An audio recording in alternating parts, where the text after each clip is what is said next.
Bienvenue dans le podcast L'ascenseur social. Dans ce podcast, nous partons à la rencontre de personnalités inspirantes qui ont pris l'ascenseur social. Vous pouvez retrouver ces témoignages sur le site ascenseursocial.org ou vous abonner à ce podcast. Bonne écoute à vous. Bonjour Hakim, peux-tu te présenter? Qui es-tu? Que fais-tu dans la vie? Alors bonjour, je m'appelle Hakimoa, je suis avocat au barreau de Paris. Merci Hakim. Est-ce que tu peux nous dire d'où tu viens, de région parisienne ou d'ailleurs? Alors moi j'ai grandi en Seine-Saint-Denis en fait. J'ai fait donc mon cursus à l'école pendant très longtemps en Seine-Saint-Denis, puis pour le lycée j'avais eu la possibilité donc d'étudier à Paris. Et puis ensuite, moi très tôt, je pense que je devais avoir 12-13 ans quand j'ai su que je voulais être avocat. J'avais eu très tôt cette vocation-là. Au début, comme tout le monde, en regardant les grands procès à la télé, les grands avocats, les grands plaideurs.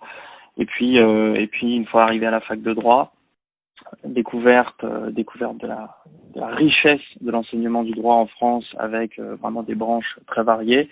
Et j'ai décidé donc de me spécialiser en droit des affaires, ce qui fait qu'aujourd'hui, je suis avocat depuis un an et collaborateur au sein d'un cabinet américain basé à Paris, dans l'équipe en charge du droit des sociétés, des fusions-acquisitions et toutes les problématiques y afférentes. Voilà. Merci Hakim. Est-ce que tu peux nous parler un petit peu des études, comment ça s'est passé au collège, au lycée et après dans les études supérieures? Alors, moi, globalement, j'ai fait partie de cette catégorie d'élèves qui étaient plutôt les bons élèves, sans être non plus parmi les plus brillants, les plus grosses têtes ou autres. Dans la mesure où je viens d'un milieu socioculturel pas forcément le plus riche et le plus enrichissant intellectuellement, c'était vraiment le seul biais intellectuel, pour moi, pour avoir accès à la culture, avoir accès à la connaissance, c'était pendant très longtemps l'école. Donc ça se passait plutôt bien. Moi, j'étais quelqu'un de plutôt attentif à l'école, plutôt sociable, donc il n'y a pas eu de problème. Même si j'ai constaté en réalité que lorsque tu es à l'école en Seine-Saint-Denis, ce qui a été mon cas, c'est quand même intellectuellement pas très enrichissant. Dans le sens où je veux pas jeter la pierre aux enseignants ou quoi, mais intellectuellement on atteint vite un plafond et on comprend qu'il va falloir aller ailleurs. Donc c'est pour ça que j'ai vraiment mis le paquet au collège pour pouvoir aller au lycée à Paris. Une fois à Paris, là, j'ai vraiment découvert qu'il était possible d'encore franchir des paliers intellectuellement sur le plan des études. Et puis ensuite, avec le projet que j'avais, qui était de devenir avocat, de faire des études de droit, ça m'a permis donc de vraiment me motiver encore plus, de travailler encore plus, d'aller découvrir des nouvelles façons d'étudier, des nouvelles façons d'apprendre, des nouvelles façons de présenter et de restituer ses connaissances. Donc voilà le lycée. Ensuite, j'ai fait la transition. J'arrive à la fac, université, donc Paris 2, Panthéon-Assas. Et là, ça a été vraiment une grande claque sur le plan intellectuel parce que j'ai vraiment été au contact déjà d'autres étudiants qui venaient d'horizons assez divers et notamment qui avaient étudié dans des grands lycées parisiens ou dans des grands lycées de province. Et là aussi, tu découvres en arrivant le fossé qu'il y a entre toi et eux et tout le travail qui te reste à fournir pour au moins arriver à leur niveau et éventuellement les dépasser. Donc c'est pour ça que moi j'ai vraiment adoré l'université que j'ai faite parce que ça a été vraiment une découverte intellectuelle, le raisonnement, découverte de la culture. Puis tu es dans les beaux quartiers, donc tout de suite tu as accès aux grandes bibliothèques. Tu peux aller voir des cours au Collège de France. Donc, pour l'étudiant de banlieue que j'étais, vraiment, l'université a été pour moi un tremplin formidable, ce qui m'a permis ensuite de poursuivre en droit des affaires et en droit des marchés financiers avant de partir étudier à l'étranger. Donc moi, j'ai étudié 1 an à Londres, à la London School of Economics, là aussi en master de droit, et c'était là aussi incroyable, la même redécouverte d'un environnement intellectuel et culturel étranger, surtout à Londres, qui est très cosmopolite, très divers. Vous avez des gens brillants de quatre coins du monde. C'était vraiment très enrichissant. Donc voilà pour le parcours un peu sur le plan académique que j'ai eu. Et voilà. Et justement, au niveau de ta carrière, alors là, comme tu dis, tu es avocat depuis 1 an, mais est-ce que tu peux nous expliquer un petit peu, est-ce que tu as fait des stages, enfin voilà, un petit peu pour qu'on comprenne un petit peu ton parcours plutôt professionnel, entre guillemets? Alors effectivement, on ne peut pas devenir avocat comme ça. Il faut un peu passer par plusieurs étapes. Alors, il y a plusieurs écoles au niveau des stages. Il y a des gens qui ont l'opportunité d'avoir des stages très tôt, par connaissance, et disons-le clairement par piston, dans des structures plus ou moins importantes et à rayonnement plus ou moins international. Moi, j'ai eu un parcours plutôt modeste au niveau des stages pendant très longtemps. D'abord, je crois que mon premier stage, je devais avoir 20 ans, fin de licence 3, 2 semaines dans un cabinet à Pantin qui faisait du droit pénal et du droit des étrangers, donc très loin de ce que je fais aujourd'hui. Donc première expérience, voilà vraiment au bouche à oreille. Je disais à tout le monde que je cherchais un stage. J'ai envoyé des centaines de candidatures sans avoir de réponse. Et puis à la fin, j'ai réussi à trouver quelque chose. Pareil ensuite en master 1. J'ai pu trouver un stage non rémunéré l'été. Je faisais du droit des procédures collectives. Et il faut un peu y aller. En tout cas, moi, ça a été mon parcours. Ça s'est passé comme ça. C'était vraiment pour trouver les stages. Il fallait y aller avec la rage au ventre et pas se laisser abattre par les refus, par les absences de réponse, par les convocations aux entretiens. Et puis vous arrivez à l'entretien et on vous dit qu'en fait on s'est trompé parce qu'on cherche quelqu'un qui est quasiment avocat en fait. Donc ça a été les premiers stages que j'ai faits. Ensuite, j'ai vraiment je suis passé entre guillemets dans un autre monde en entrant en master 2, puisque là j'ai commencé donc des stages via les partenaires. Donc j'ai eu la chance d'être dans des formations un peu sélectives et élitistes, disons-le, à l'université. Et ces formations-là bénéficient de partenariats privilégiés avec des grands cabinets d'affaires parisiens, donc des cabinets anglais, des cabinets américains ou des cabinets français. Et là, j'ai pu faire mon premier stage donc dans une structure internationale qui a des bureaux dans les quatre coins du monde. Et là vraiment, ça a été c'est là où j'ai compris que c'était ce que je voulais faire. Intellectuellement, c'était quand même incroyable de travailler avec des avocats anglais, des avocats irlandais, américains, italiens, etc. Voilà, donc j'en ai fait plusieurs comme ça. Notamment donc à l'école de formation des avocats du barreau de Paris, sans rentrer dans les détails parce que c'est un peu compliqué et pas forcément intéressant, mais donc on doit faire plusieurs stages. Moi dans ce contexte-là, donc j'ai eu l'opportunité de faire des stages. Maintenant je réalise que j'ai fait des stages quasiment que dans des cabinets anglais et américains.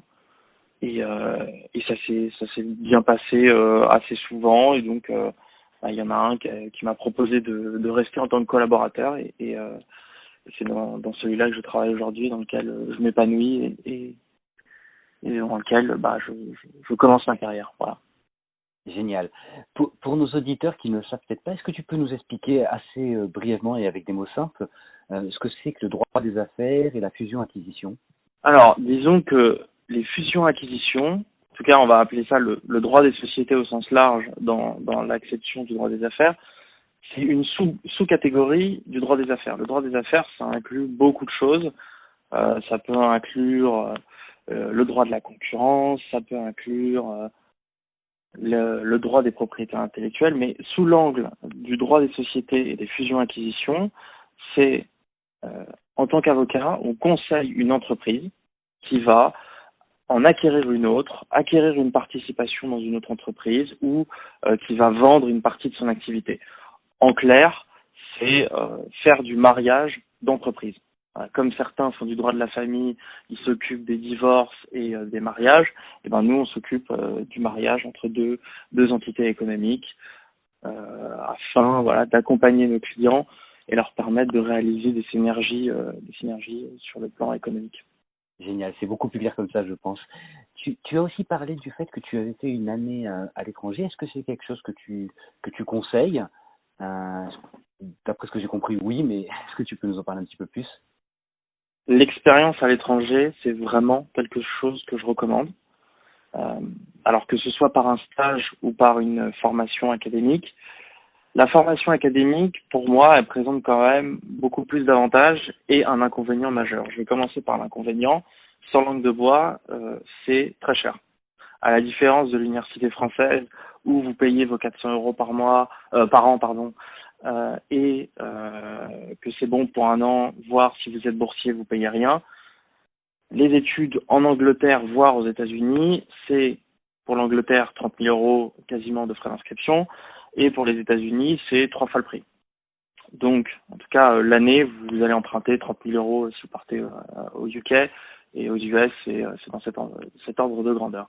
Ça, c'est le gros inconvénient. Maintenant, l'avantage, c'est vraiment de découvrir différents modes de raisonnement, parce que raisonner comme un Français, c'est pas raisonner comme un Anglais.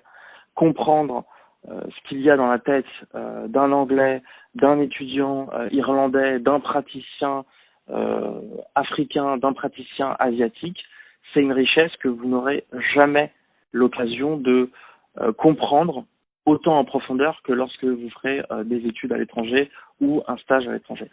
Donc, ça permet aussi, notamment pour des gens qui n'ont pas forcément un réseau familial, qui n'ont pas forcément grandi dans les bons milieux, où on a des amis qui font des choses très intéressantes sur le plan intellectuel, sur le plan économique. Là, vous rencontrez des gens de partout et qui ont, certains sont avocats, dans mon cas, certains sont avocats, certains sont juges à la Cour suprême du Mozambique, d'autres font du droit, sont des juristes d'entreprise en Chine, et d'échanger avec eux, de discuter, c'est vraiment une richesse incroyable. Génial. Et juste pour nos auditeurs, en fait, il existe aussi parfois, alors pas forcément pour toutes les écoles, mais les programmes Erasmus qui permettent parfois de partir, et ça coûte beaucoup moins cher que ce que tu as dit parfois. Enfin, en tout cas, quand on est boursier, des choses comme ça, le coût peut être proche de zéro. Alors, je dis proche, ça dépend des pays dans lesquels on va. C'est vrai. Mais moi, je m'inscris un peu en rupture avec Erasmus. C'est un peu ma conception très élitiste des choses. C'est que souvent l'Erasmus se revend assez mal sur le marché de l'emploi, je trouve, à la différence du diplôme universitaire. Vraiment, une fois qu'on a fini ses études en France, vraiment un peu la cerise sur le gâteau d'aller étudier à l'étranger dans une université sélective. C'est quand même un gros plus par rapport à l'Erasmus. L'Erasmus, c'est souvent, on envoie le message de, on est parti s'amuser dans une université un peu, pas de seconde zone, mais pas forcément la meilleure du pays. Là où vraiment, quand vous allez payer vos 20 ou 30 000 euros de frais d'inscription en Angleterre, eh bien, vous allez essayer de viser tout de suite Oxford, Cambridge, LSE, UCL ou King's College. Donc, c'est vraiment un autre état d'esprit. Je comprends vraiment l'opportunité d'Erasmus, mais je pense qu'il faut pas se dire qu'on ne partira pas à l'étranger pour des raisons d'argent. Pourquoi? Parce que moi, concrètement, j'avais pas ma famille derrière moi pour m'aider. Ma famille pouvait pas me prêter d'argent. J'avais pas de proches qui allaient me prêter 30 000 euros. Donc, comme beaucoup d'autres, eh bien, j'ai fait toutes les bourses. Toutes. À Paris, vous en avez plein. Vous en avez dans votre région, vous en avez si vous avez d'autres nationalités. Vous pouvez postuler dans les bourses de votre fac, vous pouvez postuler dans les bourses du gouvernement du pays dans lequel vous souhaitez aller. Bref, c'est un process vraiment beaucoup plus long. Ça va vous rajouter beaucoup plus de travail que la simple candidature dans les universités ou autres, mais c'est là aussi qu'on fait la différence. Donc, je trouve que Erasmus, c'est un peu la solution de facilité, et c'est peut-être un discours assez agressif, mais moi, c'est toujours le standard que j'ai essayé de m'appliquer pendant mes études. Donc il faut essayer d'aller taper très haut Et ensuite, l'argent, vous le trouverez. Vous essaierez de trouver des sponsors. Il y en a plein, des gens. On a quand même cette chance-là aujourd'hui en 2020 d'avoir beaucoup de gens qui souhaitent aider, des jeunes qui ont de l'énergie, qui ont envie de mettre du travail dans ce qu'ils font et qui sont un peu débrouillards et intelligents et qui vont se savoir toquer aux portes. Parfois, les portes elles vont être fermées. Et ben, faut pas hésiter à les toquer. Faut pas hésiter à envoyer des mails. Et c'est vraiment pour ça aussi que je conseille les études à l'étranger à un haut niveau, parce que ça va vraiment vous forcer à aller rencontrer des gens, à aller vraiment au-delà de vos limites. Merci, c'est très intéressant ce que tu dis. Justement, peut-être, est-ce que tu pourrais donner 2-3 tips en fait sur les endroits par où commencer en fait pour avoir justement toutes ces bourses? Alors, tu as déjà donné quelques indices, mais si tu as des choses un petit peu plus concrètes pour nos auditeurs.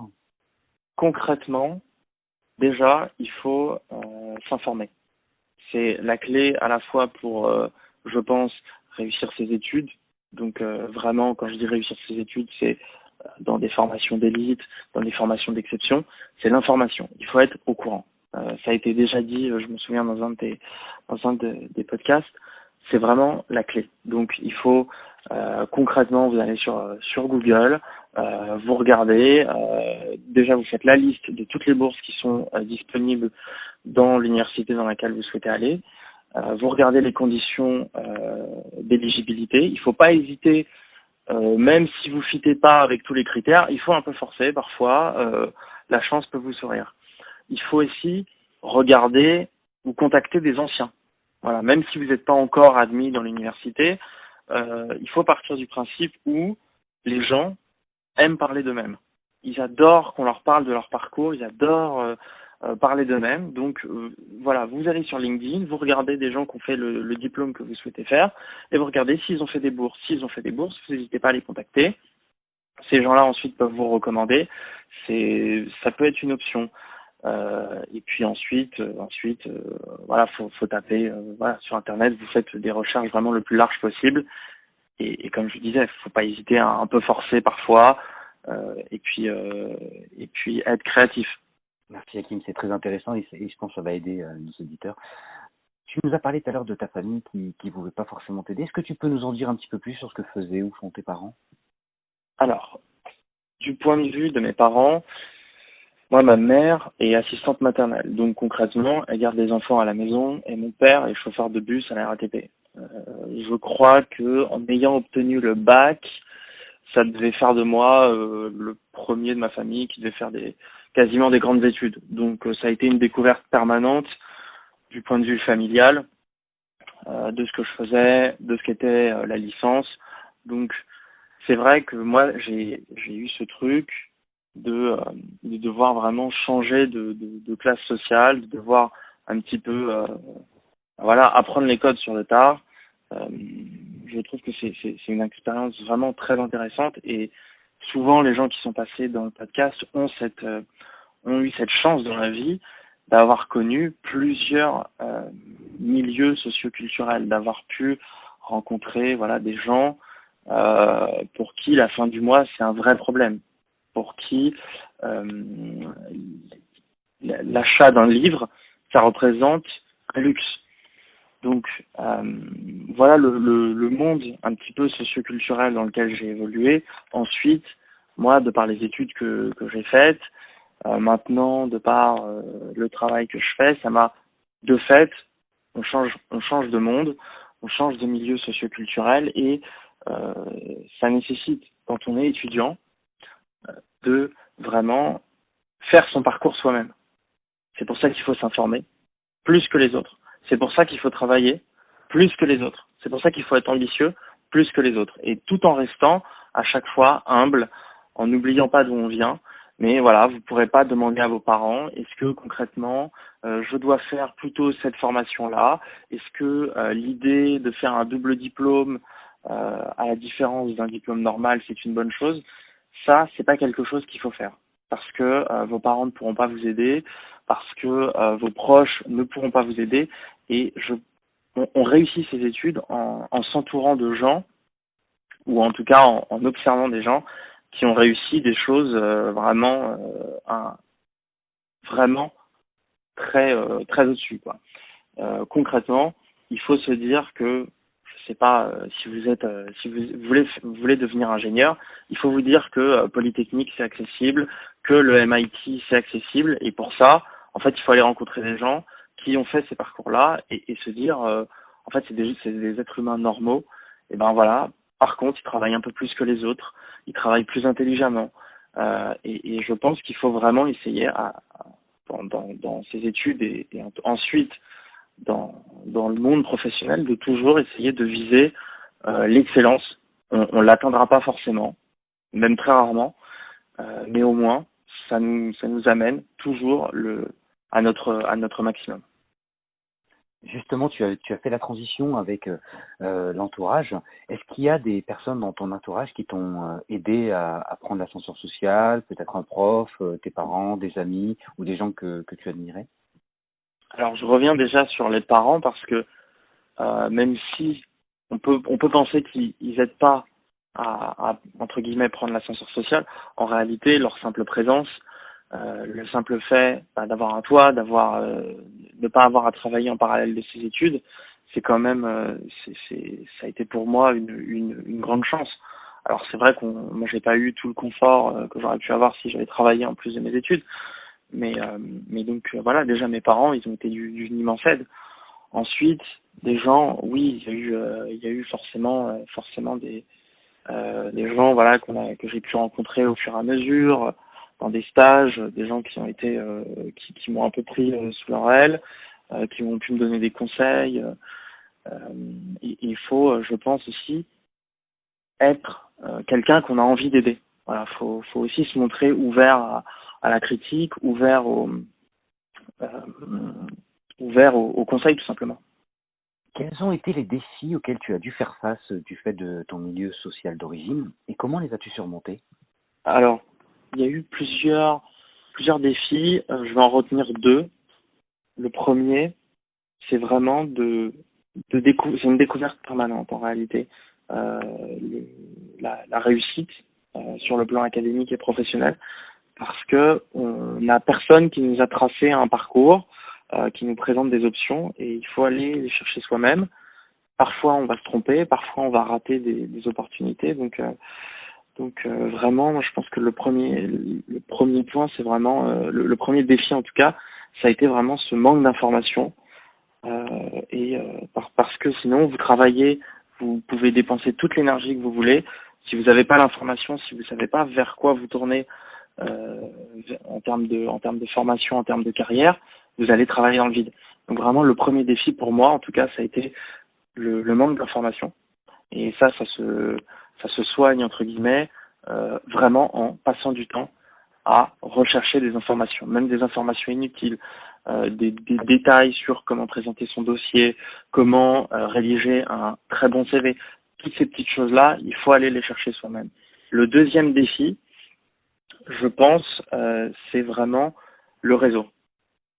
Quand on est issu d'un milieu social un peu, on va dire, défavorisé, même si c'est pas un mot que j'affectionne, eh bien, les gens de votre entourage, votre famille, vos amis proches peuvent pas forcément vous aider à avoir les opportunités que vous souhaitez.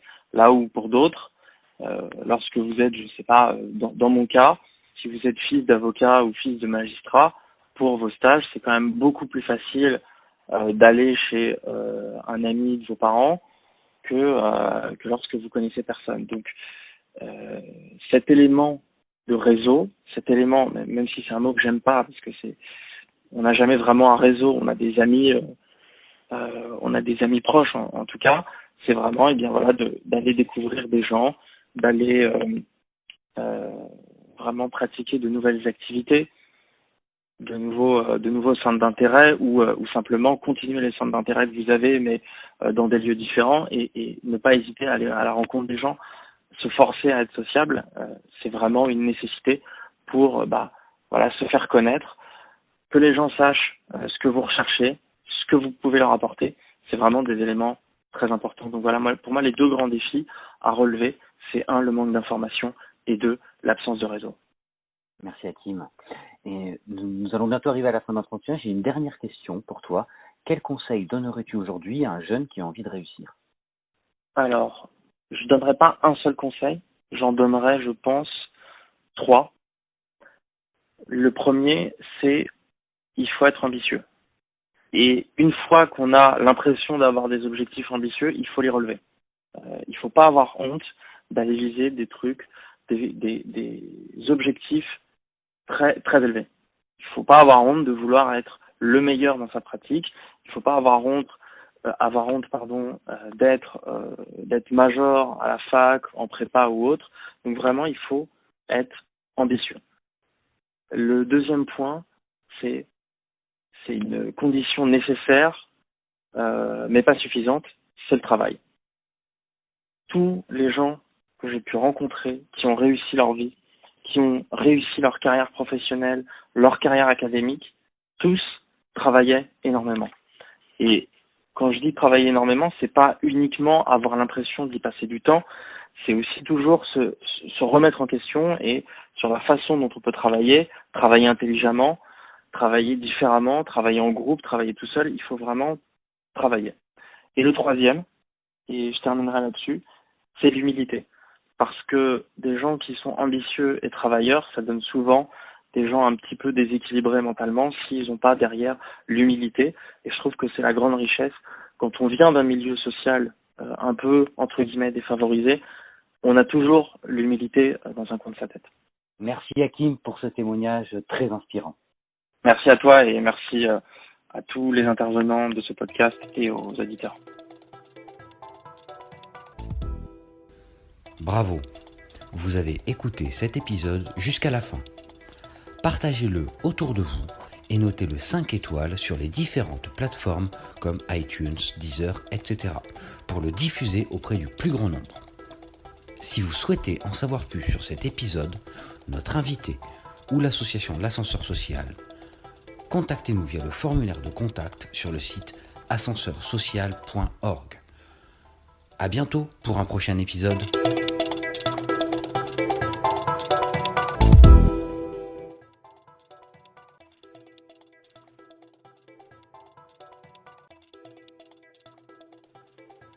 Pour nous aider, invitez vos amis à écouter ce podcast. Faites écouter ce podcast à des jeunes et dites aux personnes autour de vous qui ont pris l'ascenseur social de nous contacter afin que nous puissions les interviewer. Un grand merci à vous, à très bientôt.